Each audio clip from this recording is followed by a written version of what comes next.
Hello, everyone, and welcome to the end of July. I am at a loss.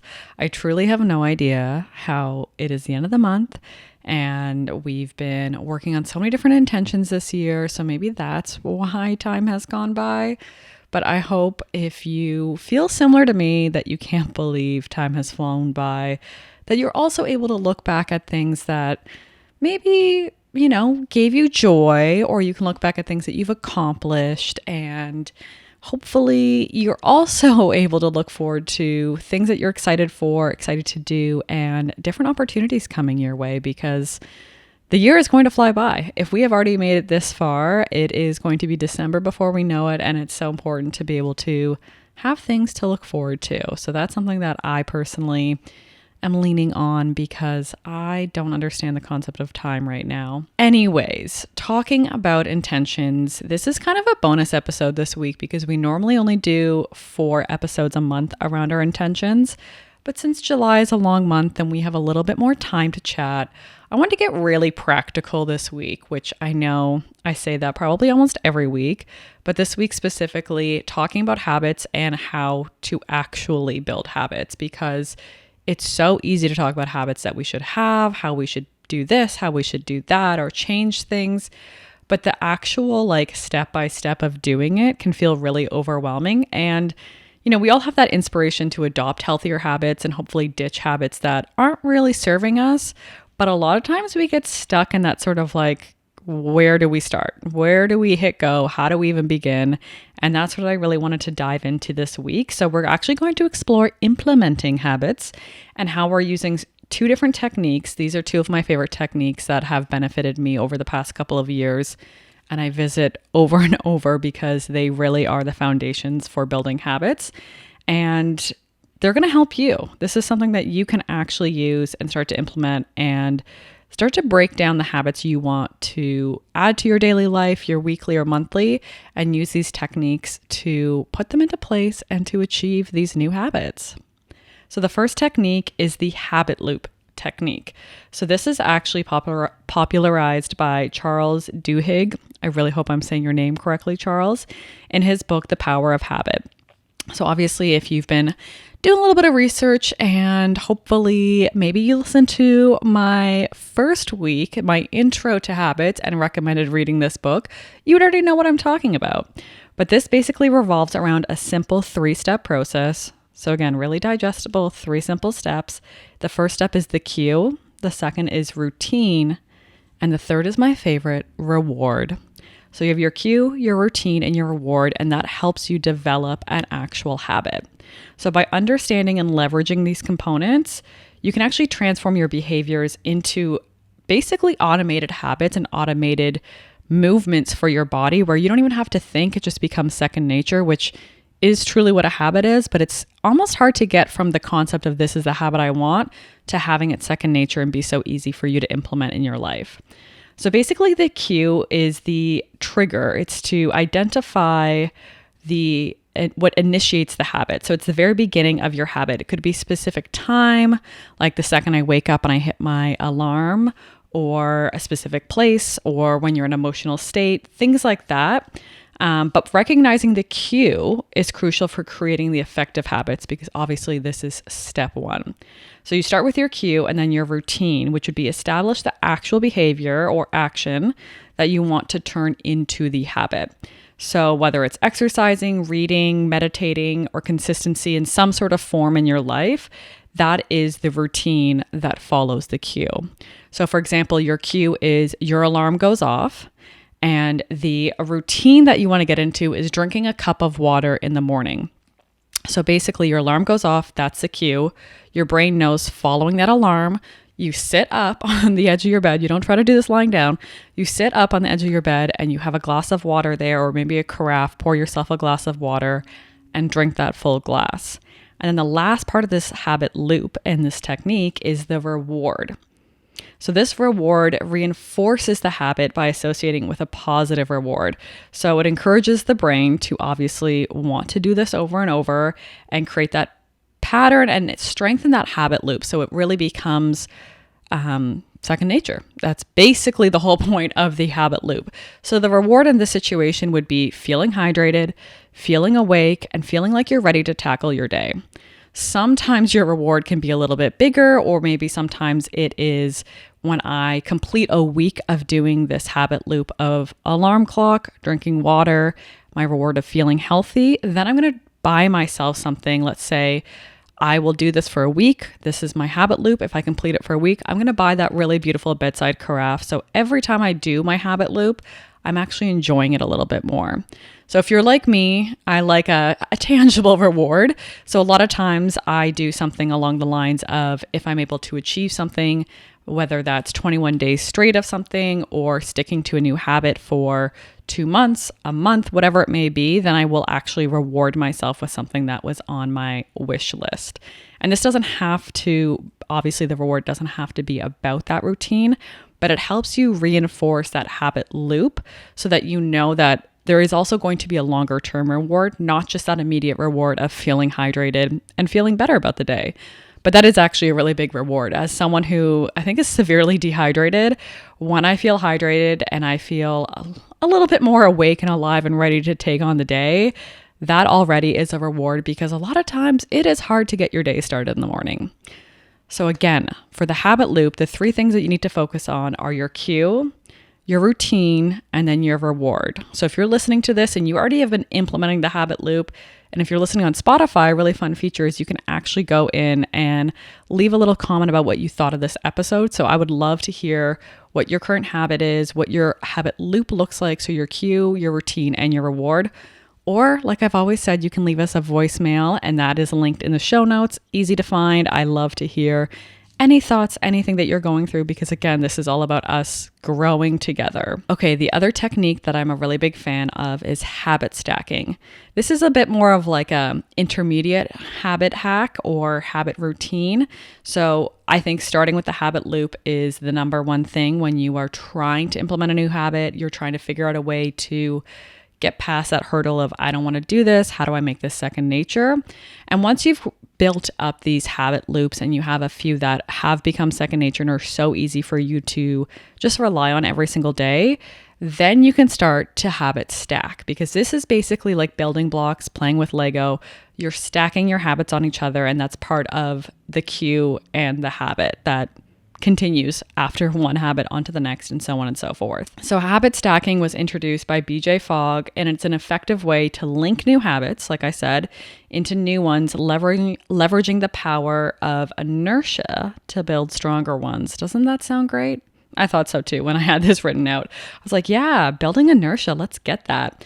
So obviously you want to identify your anchor habits. These are your foundational habits, the ones that are already well established in your daily life. You can rely on them, they're second nature, you trust them, and we'll use these as our anchors as we continue to build upwards. So then you want to pair your habits together. Obviously you want to start with that anchor habit. You know that it is, let's say you hit your alarm clock, you wake up, you drink water, you feel hydrated. That is your anchor habit. And then what you want to do is add a new habit directly after that habit. So let's say in the morning, you want to not only drink water and feel hydrated, you want to do 10 minutes of stretching and movement, which, to be honest, some days that sounds really great, but doing it every day can feel pretty overwhelming. So what you want to do is think of, okay, I have my anchor habit, which is I get up, I sit on the edge of my bed, I drink my water. So then the habit that I'm going to stack on that is my cue would be once I'm done the water, I get up and I go into my living room, I roll out my yoga mat, so that's your routine, and then you stretch for your 10 minutes. Maybe you do a little bit of movement, you do a little Pilates, whatever. You move your body for 10 minutes on your yoga mat. And the reward, again, you can still look at the habit loop within habit stacking, but that reward is feeling more, again, awake, more connected to your body, more in tune with what you're feeling and what you're needing. And then you've been able to stack those two habits together.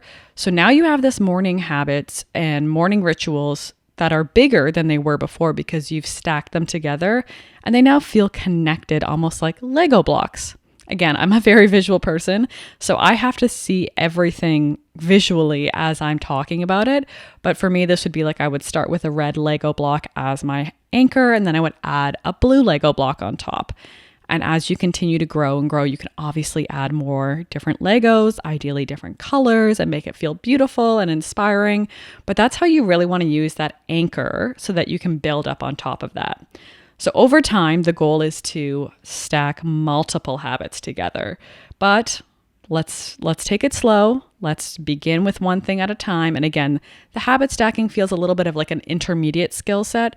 So you really want to do it when you have that anchor habit down as second nature. You don't question it. You don't even think about it because you've built that loop for it. And then you continue to do that when you add another habit on, and then you can see yourself progress as you continue to grow and stack all these habits together. So when it comes to doing this, I know you may already feel overwhelmed. I kind of feel overwhelmed talking about it when I think about how I've built the habits for myself. And let me be honest, I have my morning habits and my morning rituals, and I know what my habit loop is. I know how I've habit stacked, and it still isn't easy. There are some days that I don't want to do any of it. I second guess myself, I talk down to myself, and I doubt my ability to actually follow through with all of these habits that I've put out for myself. And that's human nature. It's really hard, especially because the power of our mind can lead us astray very often. So it's really hard to stay true to it. So you really want to be as patient, but also persistent as possible. So for me, this past week, my habit every day for the past couple weeks, my habit has been getting up and going for a walk, which would be daily movement. And I've had a migraine for most of the week, and it has not been easy, needless to say, especially waking up already in pain. And one morning I slept in a little bit longer. I hit snooze more than once, so I broke my initial habit of only hitting snooze one time. And I felt like, you know what, maybe I'm not going to do my habit of going for a walk. Maybe that's why I'm not feeling well. But I also know that the reward that my body feels from doing my morning walk and my movement is greater than thinking, I don't want to do it. It's not what I want today. So I focused on the reward of that habit loop as the why I was going to get up and do it. Even though I did it later and not at the same time that I normally would do it, I still accomplished it. And that was giving myself patience and grace, which is something that doesn't necessarily come naturally to me. And I don't think comes naturally to all of us. We give a lot of people in our life grace. We give our friends and our family a lot of grace and understanding, but it's very hard to do that for ourselves. So when it comes to building your habits, your habit loops, and your habit stacking, you want to be persistent. So again, really making sure that you're staying on top of doing it, even if maybe it's a little bit of a slower loop or a slower habit stack and it broke apart a bit, but you're still doing it. And then also being patient that it's not going to happen overnight. It's not going to be super easy. It definitely takes time. And it's also about being kind to yourself through it, because that's a part of it. This is a journey. It's not about getting to the end destination. It's about learning to love the highs and obviously the lows that come with having new habits and routines that we put into our life. So you also, one thing this is not, again, natural to me, is celebrating your progress. So like I said earlier on, if I'm able to stick with a new habit loop and a new routine for, let's say, 21 days or 2 months, I set my end goal of where I want to get. And I want to be able to celebrate that. So sometimes that is another reward, like purchasing a new carafe for my water at my bedside so that it feels like a little bit more of a luxurious daily habit. Or it could be going out for brunch that I normally wouldn't go out for, but I get to have that brunch as a reward and a celebration of what I've been able to accomplish. So similar to dogs and Pavlov's dog, if you've heard of that, we get trained to expect a reward when we've done things. So sometimes that's actually what we need in order to achieve something, is sort of like that pot of gold at the end of a rainbow that, I mean, in the story of the leprechaun and everything, like they never find it because you can't get to the end of the rainbow. But in this story of our life, we're going to build a rainbow where you can get to the end and get that pot of gold and celebrate your progress, acknowledge what you've done, acknowledge how hard it's been. I think that's another thing, is not to disregard the tough days and kind of brush them off. You want to acknowledge that, yeah, you've overcome obstacles. You've overcome maybe your mindset that was holding you back. You've overcome a lot of different things to reach this goal of having a new habit and a new routine. And this is a time that you should be proud of yourself. Do not be afraid to speak highly of yourself, to big up yourself on the things you've been able to do. You need to be able to recognize all the things you've done for yourself, because if you're not going to celebrate in yourself, honestly, no one else is going to as much as you should. And it also helps you see the growth within yourself, the commitment and love and care you have for yourself. So I think that's really important to celebrate.